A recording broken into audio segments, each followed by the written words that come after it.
चलिए बच्चों, तो आज हम लोग एक्सपोनेंशियल फंक्शन के बारे में डिस्कस करेंगे।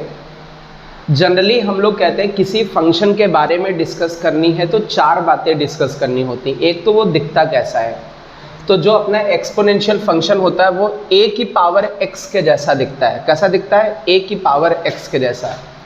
अभी इस पे कुछ कंडीशंस होती हैं। इसका जो एक्सपोनेंशियल का ये a है, इसको हम लोग बेस बोलते हैं। क्या बोलते हैं? बेस। और ये जो x है इसको हम लोग इनपुट बोलते हैं। ये इनपुट है, या इंडेक्स भी बोल सकते हैं, पावर भी बोल सकते हैं। अब यहाँ पर ये जो बेस है इस पर कुछ कंडीशन है। बेस हमेशा 0 से बड़ा हो और कभी भी 1 ना हो। एक्सपोनेंशियल में ये जो बेस है ये हमेशा 0 से बड़ा होना चाहिए और 1 नहीं होना चाहिए, तभी ये फंक्शन डिफाइंड होगा, नहीं तो डिफाइंड नहीं होगा। चलिए इसके डोमेन की बात करते हैं। तो डोमेन में हम लोग कोई भी रियल वैल्यू पुट कर सकते हैं। कहते हैं जो एक्सपोनेंशियल फंक्शन होता है, आप कोई भी रियल वैल्यू पुट करें आपको आउटपुट मिलेगा। और आउटपुट हमेशा ये कहते हैं कि हमेशा आउटपुट पॉजिटिव आउटपुट मिलता है 0 से इन्फिनिटी। कभी एक्सपोनेंशियल कभी निगेटिव आउटपुट नहीं देता है। अभी ये चीज़ हम लोग थोड़ा सा जज करेंगे एक एग्जाम्पल लेकर के कि ये निगेटिव आउटपुट क्यों नहीं देता है। अब मेरी बात समझना बहुत ध्यान से। ये जो बेस है, बेस हमने बोला कि 0 से बड़ा होना चाहिए, 1 नहीं होना चाहिए। तो इस बेस पर बेटा दो कंडीशन होती हैं। हम लोग कहते हैं या तो बेस 0 से 1 के बीच में होगा, या तो बेस 1 से ग्रेटर होगा। मान लीजिए हमने फर्स्ट केस ले लिया, बेस 0 से 1 के बीच में। तो यहाँ पर केस 1 लेते हैं हम लोग बेटा।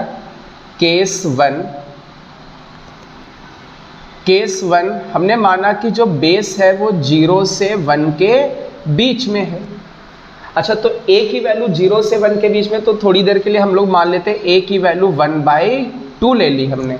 चलिए यहाँ पर a की जगह 1/2 रखें तो fx को तो y लिख सकते हैं, और a की जगह 1/2 रखेंगे तो 1/2 की पावर ये x हो जाएगा। 1/2 की पावर x हो जाएगा। तो अभी जो जनरली ग्राफ हम लोग डिस्कस करने वाले हैं y = 1/2 की पावर x डिस्कस कर लेते हैं। क्लियर है? तो y = 1/2 की पावर x डिस्कस कर लेते हैं। एक मिनट। ओके, अब मेरी बात बहुत ध्यान से समझना है। इसमें कुछ x और y के बीच में कंपैरिजन देख लेते हैं। मान लीजिए x की जगह 0 पुट किया तो 1/2 की पावर 0 आपका 1 हो जाएगा। भाई किसी की पावर 0 1 होगा, तो 1/2 की पावर 0 किया कितना देगा? 1। चलिए x की जगह 1 पुट करते हैं तो 1/2 की पावर 1 कितना दे देगा? 1/2। चलिए x की जगह 2 पुट करते हैं तो 2 पुट करने पर 1/2 की पावर 2 ये 1/4 दे देगा। अब मेरी बात बहुत ध्यान से समझे। x इंक्रीज कर रहे हैं बट अपना y डिक्रीज हो रहा है, तो इस तरीके के बिहेवियर में जो आपका ये फंक्शन होगा वो डिक्रीजिंग फंक्शन होगा। कैसा होगा? जो इस फंक्शन का नेचर होगा वो डिक्रीजिंग नेचर का होगा। आई थिंक ये बात समझ में आ गई होगी। क्लियर है? तो जब बेस 0 से 1 के बीच में होगा तो डिक्रीजिंग नेचर का होगा। जैसे एक ग्राफ भी हम लोग बना लेते हैं, ठीक है। जैसे हमने माना कि ये x एक्सिस है, या इधर इसको रफ कर देते हैं, देन इधर साइड में ग्राफ बना देते हैं।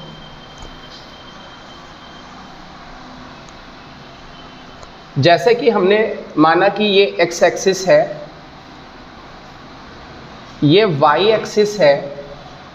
यहाँ पर x की वैल्यू 0, यहाँ पर 1, यहाँ पर 2, यहाँ पर -1, -2, देन 1, देन 2, x एक्सिस और y एक्सिस। चलिए अब देखें, 0 रखने पर हमें 1 मिल रहा है, मतलब ये पॉइंट मिल रहा है। 1 रखने पर 1/2 मिल रहा है, 1 रखने पर 1/2। देखें ये पॉइंट होगा।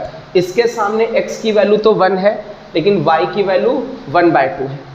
चलिए 2 रखने पर 1/4 मिल रहा है। देखिए इस पॉइंट के सामने x की वैल्यू 2 है लेकिन y की वैल्यू 1/4। इसमें एक बार -1 पुट करते हैं तो 1/2 की पावर -1, यदि पावर -1 है तो ये 2 ऊपर चला जाएगा तो ये 2 दे देगा। x की जगह -1 रखोगे तो ये 2 आंसर देगा, तो -1 के सामने 2, तो x की वैल्यू -1 रखी, y 2। इनको रफली ज्वाइन कर दे। देखिए ये डिक्रीजिंग ग्राफ है, ये डिक्रीजिंग नेचर का है। लेकिन ये डिक्रीजिंग नेचर का कब है? जब बेस 0 से 1 के बीच में है। तो एक्सपोनेंशियल का एक तो नेचर पता चल गया डिक्रीजिंग, लेकिन कब होता है? जब बेस 0 से 1 के बीच में होता है। चलिए इसी का सेकेंड नेचर भी डिस्कस करते हैं, इसको रफ कर देते हैं।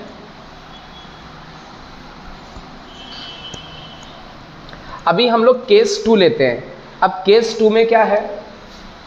केस 2 में बेस 1 से बड़ा ले लेते हैं। एक एग्जाम्पल लेते हैं, जैसे मान लीजिए बेस की वैल्यू हमने 2 ले ली, तो ये y इक्वल टू 2 की पावर x हो जाएगा। देखिए a की जगह 2 आ चुका है। अब थोड़ा सा इसका भी बिहेवियर जज कर लेते हैं। मान लीजिए x और y में कंपैरिजन देखते हैं। x की जगह 0 रखें, 2 की पावर 0 कितना हो जाएगा? 1 हो जाएगा। चलिए x की जगह 1 रखें, तो 2 की पावर 1 कितना हो जाएगा? 2 की पावर 1 2 हो जाएगा। 2 रखें, 2 रखने पर 2 की पावर 2 कितना हो जाएगा? 4 हो जाएगा। अब यहाँ पर बहुत ध्यान से देखें, x इंक्रीज कर रहे हैं, y भी क्या हो रहा है? इंक्रीज। तो इसका जो बिहेवियर होगा, इसका जो नेचर होगा वो इंक्रीजिंग नेचर का होगा, इंक्रीज करेगा फंक्शन। जैसे इसका ग्राफ भी ड्रॉ करते हैं। ये अपना x एक्सिस है, ये y एक्सिस है।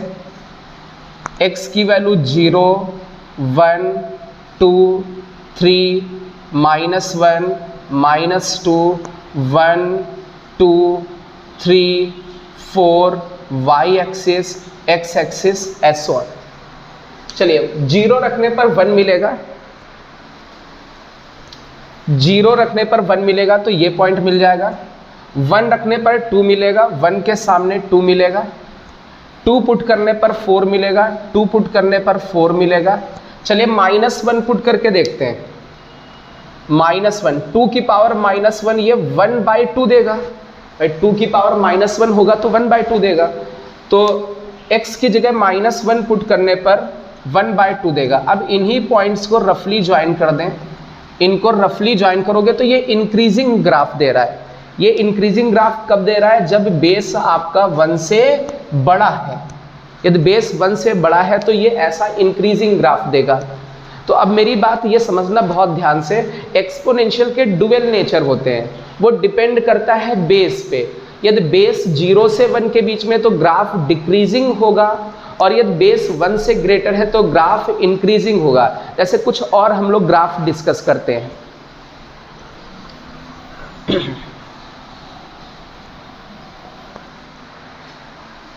चलिए मेरी बात समझना, जैसे हमने कहा y इक्वल टू 3 की पावर x का ग्राफ ड्रॉ करें, तो हमें केवल बेस देखना है। अब यहाँ पर देखें, इसका बेस 1 से बड़ा है, तो 1 से बड़ा है तो इंक्रीजिंग नेचर होगा। तो इसका जो ग्राफ होगा इंक्रीजिंग नेचर का होगा। जैसे ये x एक्सिस, ये y एक्सिस है, तो इसका ग्राफ इंक्रीजिंग नेचर का होगा। मतलब कुछ इस तरीके का रफ स्केच मिलेगा। अच्छा, एक चीज़ और याद रखनी, ये y एक्सिस को 1 पे कट कर रहा था। इनके पहले जो ग्राफ बने थे y एक्सिस को वो 1 पे कट कर रहे थे, क्योंकि x 0 था, y 1 था। चलिए अब बेस 1 से बड़ा है तो इंक्रीजिंग है। चलिए एक और लेते हैं, y इक्वल टू मान लीजिए 1/5 की पावर x ले लिया। अब मेरी बात बहुत ध्यान से देखें, यहाँ पर जो बेस है ये 1 से बड़ा नहीं है, 0 से 1 के बीच में है। और जब बेस 0 से 1 के बीच में होता है तो इसका जो ग्राफ होता है वो डिक्रीजिंग ग्राफ होता है। कैसा ग्राफ होता है? डिक्रीजिंग ग्राफ होगा। कुछ इस तरीके से डिक्रीज करता हुआ ग्राफ रहेगा। चलिए एक बहुत ही इंपॉर्टेंट केस है। जनरली हम लोग कहते हैं y इक्वल टू e की पावर x का ग्राफ आना चाहिए। तो y इक्वल टू e की पावर x, इसका ग्राफ, ये भी तो एक्सपोनेंशियल ही है। अब मेरी बात समझे बेटा, e लगभग 2.7 होता है। तो देखिए ये जो बेस है, जो e है, ये 1 से बड़ा है, और बेस 1 से बड़ा है तो इसका ग्राफ कैसा होगा? इंक्रीजिंग नेचर का होगा। जैसे ये x एक्सिस है, ये y एक्सिस है, इसका जो ग्राफ आएगा वो ऐसा कुछ इंक्रीजिंग नेचर का आएगा। क्यों आएगा? क्योंकि इसका बेस 1 से बड़ा है। चलिए एक और लेते हैं ग्राफ, y इक्वल टू, जैसे मान लीजिए 1/100 की पावर x। अब बहुत ध्यान से देखें बेटा, बस हमें कुछ नहीं, हमें बस बेस देखना है और रफ स्केच ड्रॉ हो जाएगा। बेस देखें तो 0 से 1 के बीच में है, एक्सपोनेंशियल फंक्शन है, 0 से 1 के बीच में है। इट मीन्स इसका ग्राफ कैसा होगा, इसका ग्राफ डिक्रीजिंग ग्राफ होगा। कैसा ग्राफ होगा, डिक्रीजिंग ग्राफ होगा, कुछ इस तरीके का ग्राफ होगा। आई थिंक ये बात समझ में आ गई होगी। तो एक्सपोनेंशियल के ग्राफ की बात करें तो बहुत आसान है, हम बस ये देखते हैं कि बेस कैसा है। बेस 1 से बड़ा है तो इंक्रीजिंग बना दीजिए, और बेस 0 से 1 के बीच में तो डिक्रीजिंग ग्राफ बन जाएगा, मीन्स डुअल नेचर होंगे। तो जनरली हम लोगों ने अभी ग्राफ का ही डिस्कशन किया है, एक्सपोनेंशियल का। चलिए लॉगरिथमिक के ग्राफ का डिस्कशन करते हैं। यदि लॉगरिथमिक के ग्राफ को डिस्कस करें तो उसके पहले एक कॉन्सेप्ट सीख लेते हैं। जैसे हम लोग कहें y इक्वल टू a की पावर x है, तो इसका जो इन्वर्स फंक्शन होगा, इन्वर्स फंक्शन होगा वो होगा y equal to log x base a। ये लॉगरिथमिक फंक्शन होगा। ये जो लॉगरिथमिक फंक्शन होता है ये इन्वर्स फंक्शन होता है एक्सपोनेंशियल का। अब जैसे इसका ग्राफ पता है, यदि मुझे किसी फंक्शन का ग्राफ पता है और उसके इन्वर्स फंक्शन का ग्राफ बनाना है, इन्वर्स फंक्शन का ग्राफ बनाना है, इन्वर्स फंक्शन का, तो इसमें एक प्रोसेस होता है, कहते हैं फंक्शन की मिरर इमेज बना दें। ये जो फंक्शन है इसकी मिरर इमेज बना दें, mirror image with respect to y equal to x। ये जो y equal to x line है उसके रेस्पेक्ट में फंक्शन की मिरर इमेज जो बनेगी वो इन्वर्स फंक्शन का ग्राफ होगा। एक बार नोट करें पॉइंट बहुत ध्यान से। मान लीजिए हमें फंक्शन का ग्राफ आता है और हमें उसके इन्वर्स फंक्शन का ग्राफ बनाना है, तो सीधे y equal to x line draw करें और उस लाइन को मिरर मानते हुए फंक्शन की मिरर इमेज ड्रॉ कर दें। जो मिरर इमेज बनेगा वही उसके इन्वर्स फंक्शन का ग्राफ आएगा। जैसे एक एग्जांपल लेते हैं,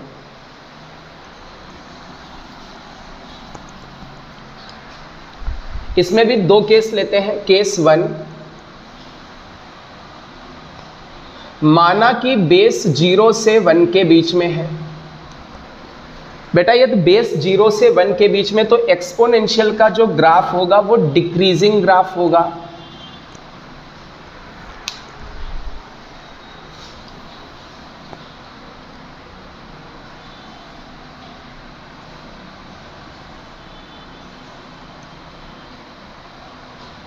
एक्सपोनेंशियल का जो ग्राफ होगा वो डिक्रीजिंग ग्राफ होगा, कुछ इस तरीके का ग्राफ होगा।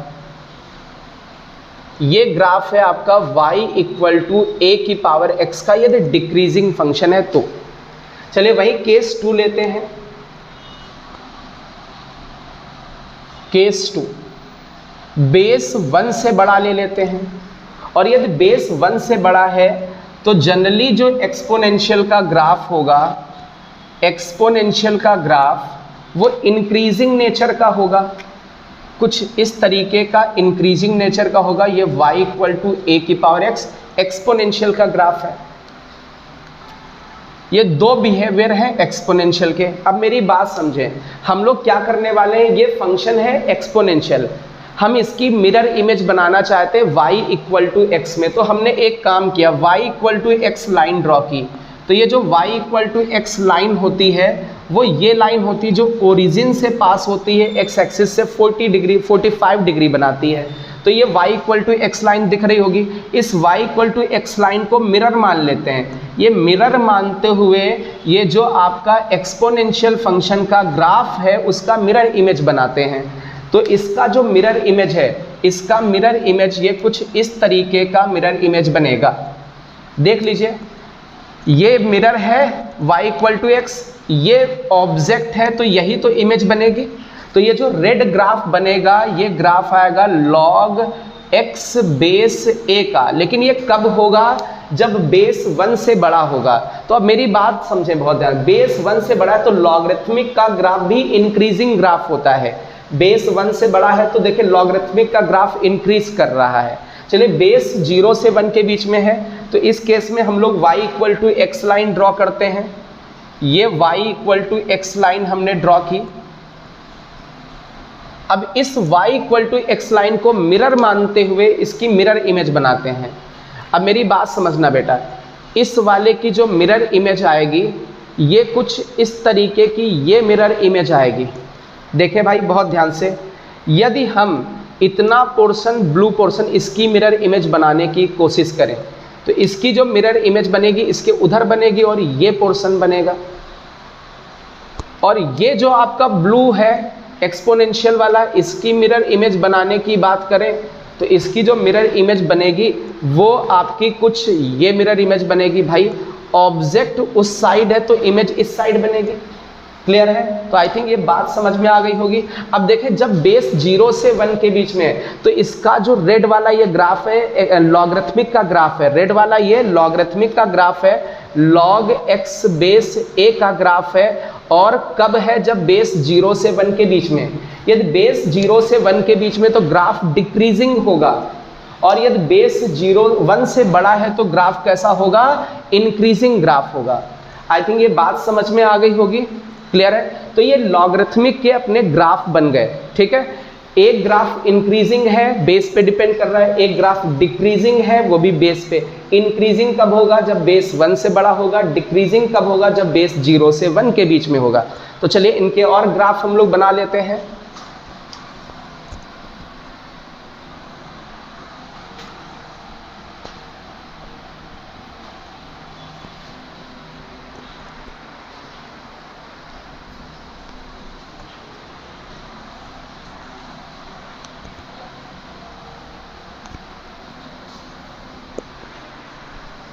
चलिए बहुत ध्यान से देखिएगा। जैसे आपसे कहा जाए fx equal to log x base 3 का ग्राफ बनाएं, तो लॉगरिथमिक में केवल बेस देखो बेटा, बेस 1 से बड़ा है तो इसका ग्राफ इंक्रीजिंग ग्राफ आएगा। कुछ इस तरीके का इंक्रीजिंग ग्राफ बन गया, बस खत्म। बस बेस देखें। जैसे fx equal to log x base में 1/3 है। अब देखिए बेस 0 से 1 के बीच में है। अब बेस ये 0 से 1 के बीच में है तो इसका जो ग्राफ होगा वो डिक्रीजिंग ग्राफ होगा। कैसा ग्राफ होगा? डिक्रीजिंग। बेस के ऊपर डिपेंड करेगा। बेस 0 से 1 के बीच में तो डिक्रीज कर जाएगा ग्राफ, बेस 1 से बड़ा तो इंक्रीज कर जाएगा ग्राफ। अभी इसमें एक दो एग्जांपल और लेते हैं।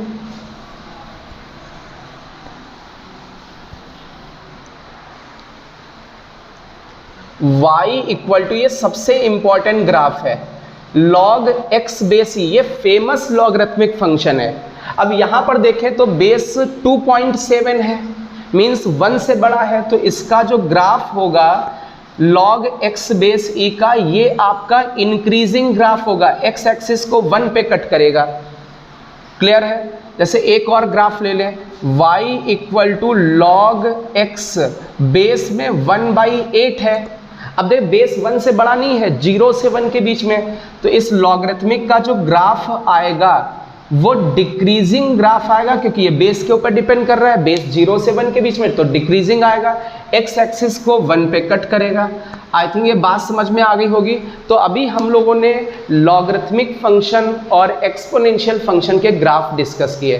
देखिए दोनों के डुअल नेचर होते हैं। एक्सपोनेंशियल का फंक्शन का ग्राफ एक बार ऐसे इंक्रीज करता है और एक बार ऐसे डिक्रीज करता है। इंक्रीज कब करता है? जब बेस 1 से बड़ा है। डिक्रीज कब करता है? जब बेस 0 से 1 के बीच में।